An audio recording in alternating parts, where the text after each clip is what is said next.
तो कहानी की शुरुआत में हम दो स्कूल बस को देखते हैं, जिनमें से एक में हम मित्सुको नाम की लड़की को देखते हैं जो लिख रही होती है। लिखते देख उसकी दोस्त कहती है, क्या ये हर समय लिखती रहती हो। इस चक्कर में मित्सुको का पेन गिर जाता है और जैसे ही वो पेन उठाने के लिए नीचे झुकती है तो दोनों बसों में बैठी सभी लड़कियां कट जाती हैं। मित्सुको जब ऊपर उठती है तो ये सब देखकर हैरान रह जाती है। असल में इन सभी लड़कियों को हवा ने काटा होता है, जो अब मित्सुको के पीछे पड़ जाती है। पर मित्सुको किसी तरह से बचने की कोशिश करती है और भागती रहती है। कुछ आगे जाने पर उसे 4 लड़कियां दिखती हैं, जिनसे मित्सुको झुकने के लिए कहती है। इससे पहले कि वह कुछ समझ पाती, हवा इन्हें भी आधा काट कर रख देती है। पर मित्सुको ने इनमें से एक लड़की को बचा लिया था। इस लड़की को भी समझ नहीं आता कि अभी हुआ क्या। तभी इन्हें कुछ साइकिलिंग करती लड़कियां नजर आती हैं, जिन्हें ये रोकने की कोशिश करती हैं, पर हवा इन्हें भी काट देती है और इनके बाद फिर ये लड़की भी कटकर मारी जाती है। अब मित्सुको फिर सुनसान रोड पर भागती रहती है। इसके बाद मित्सुको जंगल में भाग जाती है। जंगलों में भागते भागते वो नदी के किनारे आती है, जहाँ पर उसे और कटी हुई लाशें मिलती हैं जो नदी में तैर रही थी।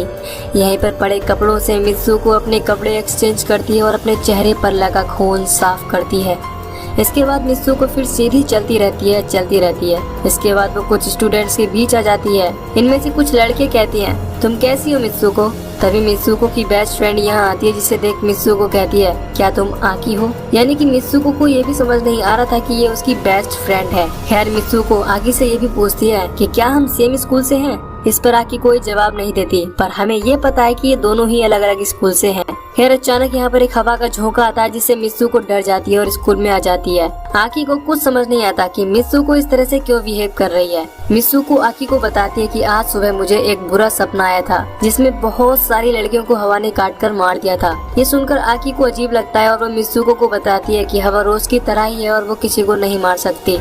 मित्सुको को अच्छा फील कराने के लिए आकी अपनी फ्रेंड टेको और सुर के साथ क्लास बंक करती है। तभी सामने से इनकी टीचर आती है, जो इन्हें रोकने की कोशिश करती है, पर ये अपनी टीचर को चकमा देकर भाग जाती है, जिनसे इनकी टीचर नाराज हो जाती है।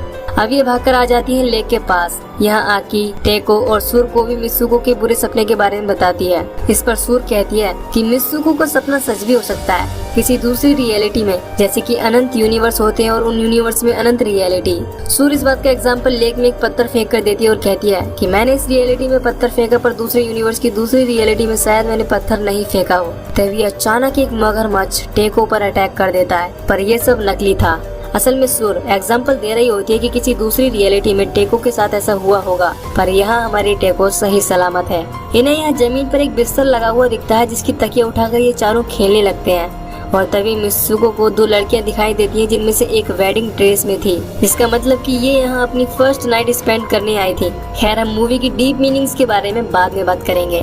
Back to the story. सुर मित्सुको को एक बात बताती है कि हमारी किस्मत लिखी जा चुकी है और अगर हमें अपनी डेस्टिनी को धोखा देना है तो कुछ अनएक्सपेक्टेड करना होगा, यानी कि जिसकी उम्मीद भी ना हो। अभी अपने नेक्स्ट पीरियड तक स्कूल आ जाते हैं और अपनी अपनी क्लास ज्वाइन कर लेते हैं। तभी मित्सुको को एक तकिया यहाँ पड़ा हुआ दिखता है, जिसे उठाने के लिए जैसे ही वो झुकती है तो इनकी टीचर सभी लड़कियों को गोलियों से भूनकर मार देती है, सिवाय मित्सुको के। ये टीचर मित्सुको से कहती है कि तुम्हारी हिम्मत कैसे हुई क्लास बंक करने की। तभी सुर और टेको आकर मित्सुको को लेकर भागती हैं और क्लास में आकर छुप जाती हैं। तभी इनकी दूसरी टीचर यहाँ आती है और टेको को मार डालती है। सुर मित्सुको को लेकर भागती है, पर पीछे से इनकी टीचर सुर को भी गोली मार देती है। मरते मरते सुर मित्सुको से कहते हैं कि तुम्हें डेस्टिनी को हराना होगा। इसके बाद मित्सुको और बाकी स्कूल के बच्चे अपनी जान बचाकर भागने लगते हैं और स्कूल टीचर्स उन्हें अलग अलग टाइप की गन से मारने लगती हैं। मुश्किल से कुछ लड़कियां बचती हैं, जिन्हें आखिर में हवा काटकर मार डालती है। मित्सुको फिर से अकेली हो जाती है और भागकर एक भीड़ वाले इलाके में आ जाती है। यहाँ उसे एक पुलिस ऑफिसर मिलती है, जिसे वो बताने की कोशिश कर रही थी कि अभी उसके स्कूल में क्या हुआ। इस पर ये पुलिस ऑफिसर अपना नाम टोमो को बताती है और कहती है कि तुम ये स्कूल यूनिफॉर्म क्यों पहन रही हो, तुम्हें तो रिसेप्शन में होना चाहिए। तोमोको मित्सुको को मिरर दिखाती है तो मित्सुको का चेहरा बदल जाता है और तोमोको उसे केको नाम से पुकारती है। अब तोमोको केको को उसकी शादी के लिए ले जाने लगती है और आसपास की औरतें केको को कांग्रेचुलेट करती हैं। तोमोको उसे चर्च लाती है, जहाँ पर आकी होती है। आकी को देखकर मित्सुको को तसल्ली होती है और वो उससे पूछती है कि ये सब हो क्या रहा है। आकी कहती है मुझे पता है, पर अभी हम पर उन लोगों की नजर है। बाकी लड़कियों के जाने के बाद आकी मित्सुको को बताती है कि तुम केको और मित्सुको दोनों ही हो और ये तुम्हारी शादी है, घबराओ मत, जैसा मैं कहूँ वैसा ही करना। इसके बाद आकी मित्सुको को उसकी वेडिंग ड्रेस पहनाती है और बाकी की लड़कियों को जो केको की वेडिंग देखने आई थी उन्हें मारने लगती है। आकी एक एक करके सभी को मारती है, जिसके बाद वो मित्सुको से जाने के लिए कहती है। मित्सुको एक टूटी हुई बोतल को लेकर जाने लगती है, जहाँ पर सभी लड़कियां उसे उसकी शादी की बधाइयाँ देती हैं। कॉफिन के पास आती है जिसमें से आदमी की जगह एक सुअर निकलता है, जिसे देखकर मित्सुको डर जाती है और उसी टूटी बोतल से इस सुअर को मार डालती है। इसके बाद मित्सुको बाकी लड़कियों को भी मारती है। तभी आकी यहाँ आती है और मित्सुको को ले जाने लगती है, लेकिन सामने ब्लैक ड्रेस वाली दो औरतें इनका रास्ता रोकती हैं। मित्सुको और आकी इन दोनों को पीटकर यहाँ से भागती हैं। बाहर आने के बाद आकी मित्सुको से भागने के लिए कहती है। मित्सुको भागकर दूसरी साइड आती है, जहाँ उसे मिरर में दिखता है कि उसका चेहरा फिर से बदल गया है। तभी कुछ रेसर लड़कियाँ आती हैं और मित्सुको को इजुमी नाम से पुकारती हैं। ये इजुमी से कहती हैं कि हमें रेस जीतनी होगी। इजुमी भागने लगती है, जिस दौरान उसकी दोस्त उसे बताती हैं कि तुम बचपन में हर एक रेस जीती थी और तुम भागने में बहुत तेज थी। इजुमी मोटिवेट होकर अपना सारा फोकस रेस जीतने पर लगा देती है। तभी इजुमी को टैको और सुर भी दिखती हैं। पीछे से आकी भी आती है। इसके बाद हम उस सुअर और दो ब्लैक ड्रेस वाली औरतों को देखते हैं जो इजुमी की तरफ आ रहे थे। इसके बाद ये तीनों इजुमी से ट्रैक बदलने के लिए कहती हैं और बताती हैं कि तुम्हें इस दुनिया से भागना होगा। इजुमी भागकर एक अंधेरे भरी जगह आती है, जहाँ एक लड़की इजुमी को लेकर वहाँ आती है, जहाँ पर बहुत सारे स्कूल ड्रेस पहनी लड़कियाँ थीं और वो कहती हैं कि इजुमी हम सब मर चुके हैं और तुम्हें भी मरना होगा। तभी आकी आकर इजुमी को बचाती है और कहती है कि इजुमी तुम्हें अपना असली नाम मित्सु को पुकारना है। आकी के कहने पर इजुमी कई बार मित्सु को कहती है, जिसके बाद वो देखती है कि अब वो फिर से मित्सु को बन गई है। इसके बाद आकी मित्सुको से अपने हाथ में लगी वायर को खींचने के लिए कहती है ताकि वो मर सके, जिसके बाद मित्सुको इस दुनिया से बाहर निकल सके।